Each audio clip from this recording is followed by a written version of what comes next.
Selamat pagi anak-anak. Ketemu lagi dengan Miss Murni di pelajaran matematika. Semoga semua dalam keadaan sehat. Jangan lupa anak-anak berdoa dulu sebelum dan sesudah belajar. Anak-anak, di video ini Miss Murni akan membahas yaitu penjumlahan bilangan pecahan biasa berpenyebut yang berbeda. Untuk bilangan pecahan berpenyebut sama, contohnya sudah ada di LKS, jadi Miss Muni tidak perlu menjelaskan lagi. Dalam penjumlahan bilangan pecahan yang berpenyebut berbeda, maka untuk menyelesaikannya yaitu dengan cara menyamakan penyebutnya dulu dengan cara satu bisa dengan perkalian silang, kedua dengan cara mencari KPK-nya.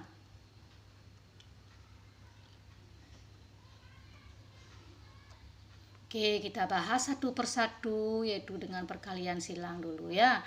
Nah, contoh bilangannya Miss Murni ambil di buku LKS. Perhatikan, 1/6 ditambah 5/12. Caranya adalah dengan perkalian silang. Angka pembilang yang di depan dikalikan dengan penyebut yang di belakang. Angka pembilang yang di belakang dikalikan dengan penyebut yang di depan. Hasil perkaliannya lihat di bawah anak-anak. 1 kali 12 per 6 kali 12 ditambah 5 dikali 6 per 12 kali 6. Hasilnya adalah 12 per 72 ditambah 30 per 72. Hasilnya karena penyebutnya sudah sama, tinggal dijumlahkan angka yang di atas yaitu angka pembilang yaitu 42 per 72. Nah, karena bilangan pecahan yang dihasilkan di sini angkanya cukup besar, maka bisa disederhanakan lagi lebih sederhana yaitu dengan menggunakan EPB. Ya, faktor persekutuan terbesar. EPB dari 42 dan 72 adalah 6. Jadi dibagi 6/6, hasilnya 42 dibagi 6 7, 72 dibagi 6 12, diperolehlah pecahan yang lebih sederhana yaitu 7/12. Anak-anak, kalau anak-anak menggunakan perkalian silang, biasanya kelemahannya adalah hasil akhirnya. Biasanya hasil akhirnya yaitu mendapatkan bilangan pecahan yang besar-besar. Nanti setelah itu anak-anak silakan sederhanakan kembali. Ini apabila penyebutnya angkanya cukup besar, maka hasil perkaliannya nanti akan besar juga. Oke, kita lanjut sekarang. Yang kedua yaitu menyamakan penyebut menggunakan KPK, faktor persekutuan terkecil.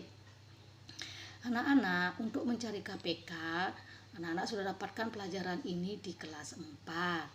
Mencari KPK bisa menggunakan pohon faktor dan tabel. Nanti Miss Murni akan jelaskan satu persatu ya. Karena penyebutnya belum sama, kita cari KPK-nya dulu. Yang pertama adalah mencari KPK menggunakan pohon faktor. Perhatikan anak-anak, di buku LKS juga sudah ada. Oke, anak-anak KPK dari 6 dan 12. Silakan anak-anak nanti boleh kerjakan di oret caranya seperti ini ya. Mencari KPK dengan pohon faktor, ya ini seperti pohon anak-anak ya, nanti pecah. Nah, angka 6 ini faktor primanya adalah 2 dan 3. 2 dikali 3 adalah 6. Jadi 6 ini memiliki faktor prima 2 dan 3. 12. Kita lihat pecah dulu bilangan 12-nya. 12 itu adalah 2 dikali 6. Nah, kalau sudah ketemu bilangan prima, jadi sudah stop sampai di sini. 6 ini, karena 6 ini bukan bilangan prima, dipecah lagi. 6 dipecah lagi menjadi 2 dan 3. 2 kali 3, 6. Jadi masing-masing sudah ketemu faktor primanya atau bilangan primanya.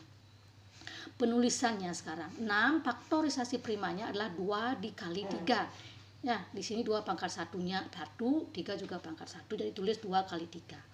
Sedangkan 12 faktor primanya, faktorisasi primanya adalah 2 dikali 2 kali 3. Bisa ditulis dengan 2 pangkat 2 kali 3. Bilangan yang sama bisa ditulis dengan bilangan berpangkat di sini. Untuk menentukan KPK menggunakan pohon faktor ya. Anak-anak perhatikan di sini. Di sini 6 ada 2 kali 3, sedangkan 12 ada 2 pangkat 2 kali 3. ditulis semua bila faktor primanya 2 kali 3. Sekarang apabila ada bilangan prima atau faktor prima yang sama, yang dipilih adalah faktor prima yang memiliki pangkat lebih besar. Ini perhatikan di sini, yang dipilih adalah 2 pangkat 2. Jadi hasil akhir dari KPK adalah 2 pangkat 2 kali 3 sama dengan 12. Nah, anak-anak, ini KPK sudah dijelaskan di kelas 4. Ya, Miss Murni cuma menjelaskan lebih sedikit lagi sekarang ya. Silakan anak belajar lagi. Sekarang kita mencari KPK menggunakan tabel. Nah, ini juga mungkin sudah dibahas di kelas 4. Nanti anak-anak tinggal pilih yang mana lebih gampang. Untuk menentukan KPK menggunakan tabel, buatlah anak-anak tabel-tabel dulu garis-garis ya. Tulis angka yang akan dicari yaitu 6 dan 12. Di sini boleh kasih tanda bagi karena di sini akan membagi semua. Yang digunakan untuk membagi adalah bilangan-bilangan prima. Anak-anak masih ingat apa itu bilangan prima? Bilangan prima adalah bilangan yang hanya bisa dibagi oleh dirinya sendiri, tidak memiliki faktor lain. Ya, bilangan prima contohnya 2, 3, 5, 7, 11, 13 dan seterusnya. Nah, sekarang di sini ada 6 dan 12. Yang dipilih adalah angka 3. Sekarang anak-anak silakan bagi. 6 dibagi 3 hasilnya 2. 12 dibagi 3 hasilnya 4. Ini kalau untuk menentukan EPB, 3 ini dilingkari karena dia bisa membagi kedua bilangan. Sisa bilangannya adalah 2 dan 4. Sekarang gunakan bilangan prima angka 2. 2 dibagi 2, 1. 4 dibagi 2, 2. Sekarang sisa bilangan 1 dan 2. Karena masih ada 2, bagi lagi dengan angka 2 kembali, yaitu 2 dibagi 2, 1. Setelah ketemu angka 1, 1, berarti anak-anak sudah selesai mencari KPK. Untuk menentukan KPK-nya sekarang adalah kalikan semua bilangan yang ada di sini. Hasil baginya, yaitu 3 kali 2 kali 2.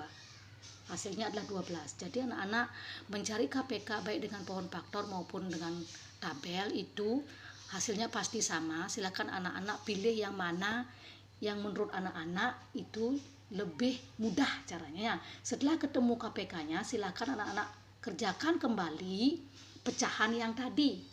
1/6 ditambah 5/12. Kembali tulis 1/6, 5/12. 6 menjadi 12, perhatikan di sini. 6 menjadi 12 adalah dikalikan 2. Maka di atas juga dikali 2. 12 menjadi 12 dikalikan 1, maka di atas juga dikalikan 1, sehingga hasilnya 1 dikali 1, 2, 5 kali 1, 5. Karena penyebutnya sudah sama, tinggal kita menjumlahkan angka pembilang yang ada di atas. 2 tambah 5 sama dengan 7/12. Jadi hasilnya adalah 7/12. Sama tadi dengan yang dicari dengan perkalian silang. Bagaimana anak-anak? Apakah anak-anak sudah paham? Semoga anak-anak paham dengan penjelasan dari Miss Murni. Sekian dulu pelajaran dari Miss Murni. Terima kasih dan selamat belajar.